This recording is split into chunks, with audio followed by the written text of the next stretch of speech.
नमस्कार दोस्तों, मैं तुषार विश्वकर्मा स्वागत करता हूं आपके अपने इस ऑनलाइन प्लेटफॉर्म अवगत पाठशाला पर। तो जैसा कि हम लोग प्रतिदिन करते आए हैं, आज भी वैसे प्रीवियस ईयर क्वेश्चन पेपर पर ही चर्चा करेंगे। तो उससे पहले आपका समय न जाया करते हुए सीधे ये हमारा अवगत पाठशाला है। अगर आप लोग ने अभी तक इसको लाइक, सब्सक्राइब, शेयर न किया है तो कृपया कर दीजिए, जिससे कि ज़्यादा से ज़्यादा लोग हम लोग से जुड़ पाएँ। तो चलिए हम लोग चलते हैं अपने क्वेश्चन की तरफ। उससे पहले ये प्यारा सा मोटिवेशनल कोटेशन आपके लिए कि जल को बर्फ में बदलने में वक्त लगता है, सूरज को निकलने में वक्त लगता है, किस्मत को हम बदल नहीं सकते, लेकिन हौसलों से किस्मत बदलने में वक्त लगता है। तो दोस्तों, अगर अभी हम लोग के पास क्या है, वक्त लगेगा अपनी किस्मत को बदलने में, लेकिन अगर हौसला है तो वो ज़रूर बदलेगा। वक्त को थोड़ा सा वक्त दीजिए, वक्त आपका वक्त बदल देगा। ठीक है दोस्तों, तो आशा करते हैं आप लोग अच्छी तरीके से पढ़ाई करेंगे।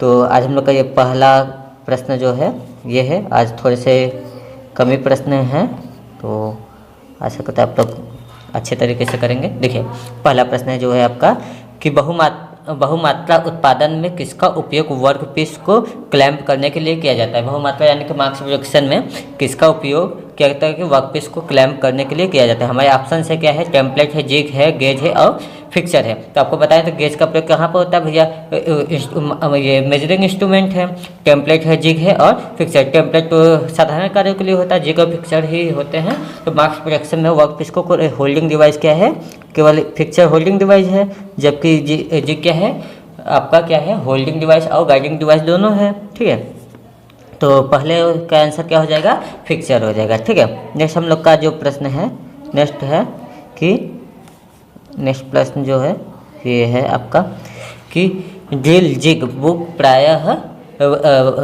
हार्ड होते हैं, ताकि मतलब कि ड्रिल जिग जो बुश होते हैं वो प्रायः हार्ड रखे जाते हैं। किस लिए रखे जाते हैं कि जिससे वो क्या हो, टूल को सही से गाइड करे और लंबे समय तक चले, यानी कि उसकी घिसाई ना हो सके। तो इसका देखिए राइट आंसर क्या हो जाएगा, जिग को बचाया जा सकता है, टूल को गाइड कर सकते मतलब तिरछा ना हो, चिप से आसानी से निकल सके।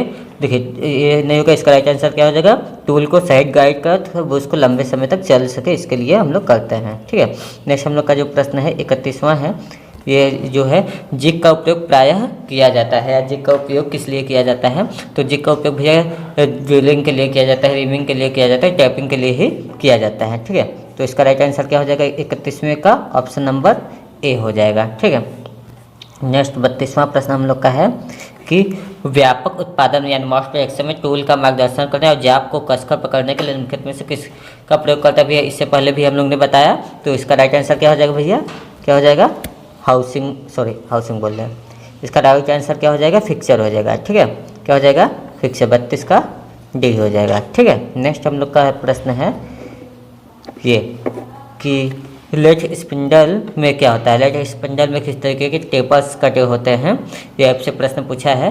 तो लेट स्पिंडल में कैसा टेपर कटेगा भैया, लेट स्पिंडल में कैसा टेपर कटेगा। और देखिए सॉरी, ये 32वां प्रश्न जो है इसमें थोड़ा सा आप लोग देख लीजिए। 32वें क्या है कि मार्गदर्शन यानी गाइड करने के लिए और जाप को पकड़ने के लिए, इसका राइट आंसर क्या हो जाएगा, जिग हो जाएगा। ठीक है, तो जो फिक्सर केवल क्या है, होल्डिंग डिवाइस है, जबकि जिग क्या है आपका होल्डिंग और स्लाइडिंग दोनों डिवाइस है। ठीक है, नेक्स्ट तो लेट स्पिंडल में जो होता है किस प्रकार के थ्रेड कटे होते हैं, ये आपसे पूछा गया है। तो इसका राइट आंसर क्या हो जाएगा, भीतरी थ्रेड कटे होते हैं। ठीक है, ऑप्शन नंबर बी। नेक्स्ट हम लोग का है कौन पुली हेड स्टॉक में बैक गियर मैकेनिज्म का प्रयोग किया जाता है।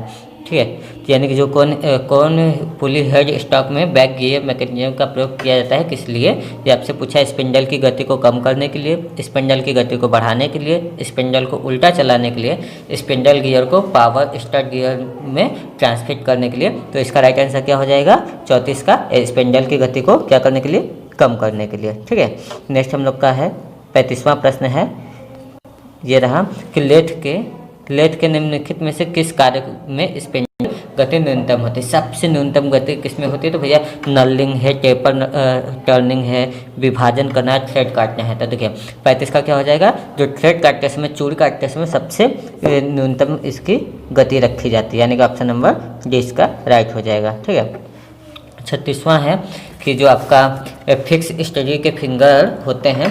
देखिए जो फिक्स स्टडी होता है उसमें तीन फिंगर होते हैं। पहली बात देखिए कुछ इस तरीके से आपका रहता है उसमें 3 फिंगर होते हैं, ठीक है।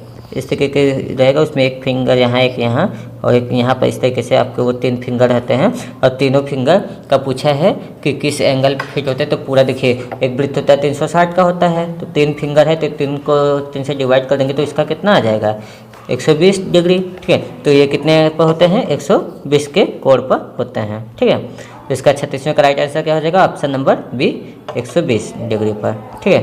नेक्स्ट हम लोग का प्रश्न जो है वो ये है कि निम्न उल्लिखित किस लेथ भाग को पावर फिट के साथ नहीं दिया जाता है, यानी मतलब किसका उपयोग करता है सब उसे पावर फिट नहीं दिया जाता है, ठीक है। तो देखिए, कैरेज है, कंपाउंड जेस्ट है, क्रॉस स्लाइड है और फीड स्क्रू है। पावर सप्लाई समझते हैं ना, मतलब उसको चलाने के लिए बिजली की आवश्यकता नहीं पड़ती है। तो इसका देखिए, क्या कंपाउंड जेस्ट जो होता है वो क्या होता है, वो तो उसमें क्या होता है, उसको क्रॉस स्लाइड पर ये फिट होता है और उसको क्या पावर फिट देने की आवश्यकता नहीं होती है। तो इसका राइट आंसर क्या हो जाएगा, बी हो जाएगा, कंपाउंड जेस्ट, ठीक है। चलिए नेक्स्ट है हम लोग का कि सिंगल पॉइंट कटिंग टूल के निम्नलिखित अंग में क्रेटर वियर होता है, मतलब किस में क्रेटर वियर होता है, एक फ्लैंक, साइड, रैंक, टिप। तो इसमें किस पर होता है भैया, टिप पर होता है, ठीक है। नेक्स्ट हम लोग का 38वां प्रश्न है, लेथ पर फोर्जात जो चक होते हैं उसका उपयोग किस लिए किया जाता है, मतलब कि बांधते समय सेंटर की जांच करने हेतु कौन सा टूल प्रयोग में लाया जाता है, कि वो सही तरीके से सेंटर में बंधा है कि नहीं बंधा है। इसका उपयोग किससे करते हैं, तो सरफेस गेज से करते हैं ना, सरफेस गेज से इसका प्रयोग करते हैं, यानी कि ऑप्शन नंबर सी इसका राइट आंसर हो जाएगा, ठीक है। 40वां प्रश्न है, लेथ की कटाई में ब्रोंज का टिप किस धातु का बना होता है, ठीक है। लेथ मशीन की जो कटाई होती है, लेथ की कटाई में ब्रोंज का टिप किस धातु का बना होता है, ये आपसे प्रश्न पूछा गया है। तो इसका ऑप्शन से हमारे क्या है, नम इस्पात है, हाई कार्बन हाई क्रोमियम है, टूल स्टील है और टंगस्टन कार्बाइन है। तो इसका राइट आंसर बताइए क्या हो जाएगा, ये टंगस्टन कार्बाइड के बनते हैं, किसके बनते हैं भैया, टंगस्टन कार्बाइड के, यानी ऑप्शन नंबर डी इसका राइट आंसर हो जाएगा, ठीक है। अब नेक्स्ट है 41वां हम लोग का प्रश्न है कि टेपर जाप की निश्चित लंबाई में दोनों व्यास के अंतर को टेपर कॉनिसिटी कहते हैं, ठीक है। यह मापी जाती है, यानी कि टेपर कॉनिसिटी जो होती है कैसे नापते हैं, तो यही है बताना है कि मतलब कि एक बार जैसे ये कोई शॉप है, ठीक है, ये कोई शॉप है, इसका ये यहाँ से लेकर के इतना अगर ये टेपर है, ये वाला तो ये वाला इस वाले डायमीटर को बोलते हैं कैपिटल डी, इस वाले डायमीटर को बोलते हैं स्मॉल डी। क्या बोलते हैं, स्मॉल डी। कि जो छोटा वाला डायमीटर होता है उसके स्मॉल डी और जो बड़ा वाला होता है उसको कैपिटल डी। और दोनों के ही अंतर जो पूरी लंबाई होती है, दोनों के अंतर को पूरी लंबाई के दोगुने से भाग कर देते हैं। तो इसमें बड़े वाले से छोटे वाले को घटाते हैं, ठीक है। यानी इसका क्या हो जाएगा कि capital D minus small D upon 2L। अगर इसकी पूरी लंबाई क्या है, तो इसकी पूरी लंबाई L है, तो ठीक है। चलिए नहीं, तो देखिए इसमें जो ये स्मॉल एल जो है ये शाफ्ट की लंबाई होती है, और कैपिटल डी जो क्या होता है बड़ा व्यास होता है, और स्मॉल डी जो छोटा व्यास होता है। तो ये ऐसा कहाँ पर हम लोग के पास मिलता है, ऑप्शन नंबर सी में। कहाँ मिल रहा है भैया, ऑप्शन नंबर सी में। तो ऑप्शन नंबर सी इसका राइट आंसर हो जाएगा, ठीक है।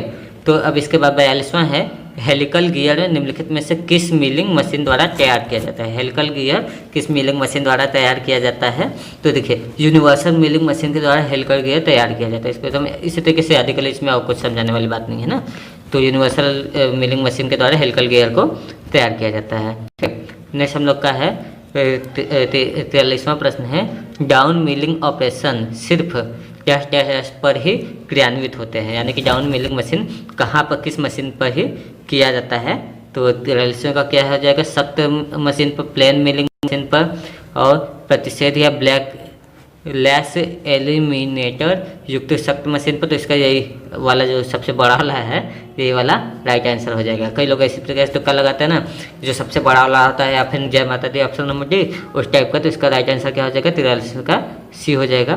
तो नेक्स्ट हम लोग देखते हैं, नेक्स्ट हम लोग का यहाँ पर है, नेक्स्ट ये है यूनिवर्सल मिलिंग मशीन में होता है, यूनिवर्सल मिलिंग मशीन में होता है क्या, कि जो यूनिवर्सल शीघ्र प्रतिगामी व्यवस्था होती है, क्विक रिमूविंग मैकेनिज्म बोलते हैं। और इसके बाद इंडक्शन व्यवस्था है, ठीक है, इंडक्शन मैकेनिज्म बोला जाता है। फुल प्रूफ व्यवस्था है। तो देखिए इसमें क्या होता है, इंडक्शन मैकेनिज्म होता है। अभी वीडियो लंबा हो जाएगा, इस यूनिवर्सल मिलिंग मशीन के बारे में अगर पूरा बताने लगेंगे तो बस इसका यूनिवर्सल मिलिंग मशीन में क्या होता है, इंडक्शन मैकेनिज्म की होती है, ठीक है। अब इसमें क्या है कि एक ये दिया है कि पहिए का पूरा स्पेसिफिकेशन दिया है, जिसमें पूछ रहा है कि A50 M6V8 में किस प्रकार की विशिष्टता है, मतलब इसमें क्या क्या विशेषता इसकी बताई गई है, ठीक है। तो इसमें देखिए विशेषता क्या है, इसका क्या हो जाएगा, विशेषता इसमें घिसाई पहिया यानी कि जो कटिंग व्हील है उसके बारे में बताया गया है।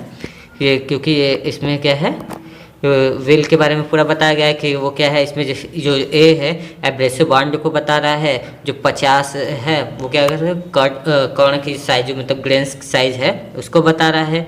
और एम जो है वो बॉन्ड को बता रहा है, ये जो एम है वो बॉन्ड को बता रहा है। और जो 6 है वो क्या है, बॉन्ड का ग्रेड है कि 6 नंबर का ग्रेड है। और वी जो है बॉन्ड का प्रकार है कि वी फॉर विक्टिवाइड बॉन्ड है, ठीक है। और 18 जो है स्ट्रक्चर है, क्या है भैया, स्ट्रक्चर है, ठीक है। तो ये है, तो इसमें क्या है, ये पहिए के बारे में बता रहा है।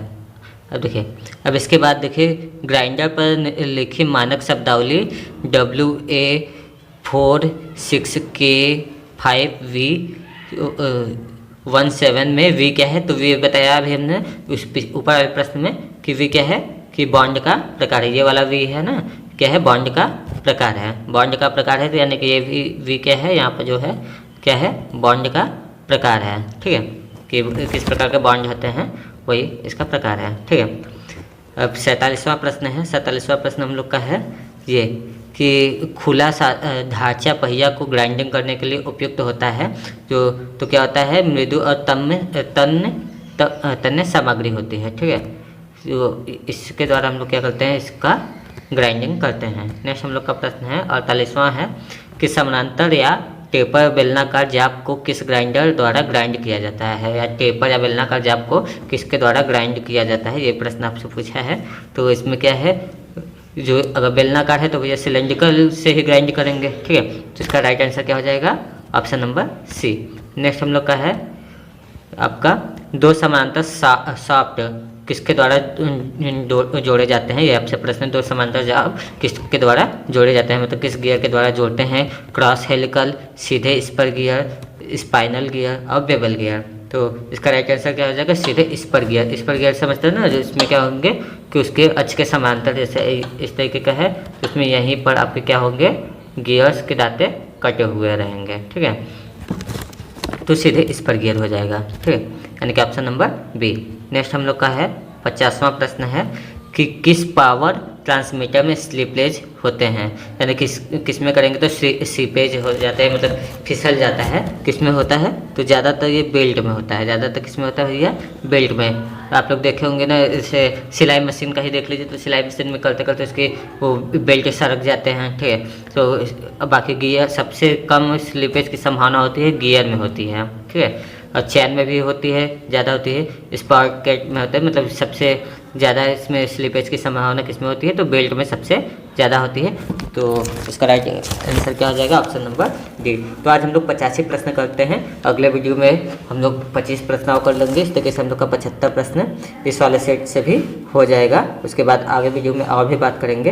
तो तब तक के लिए आप लोग का धन्यवाद कि आप लोग ने वीडियो को लाइक किया है, सब्सक्राइब किया है, शेयर किया है, कमेंट किया है। तो और भी करते रहिए, इसी प्रकार हम लोग को और भी मोटिवेशन मिलता रहे, जिससे कि हम लोग और भी मेहनत के साथ आपके बीच में आ सके। तब तक के लिए फिर से धन्यवाद। स्वस्थ रहें, मस्त रहें, पढ़ाई करते रहें।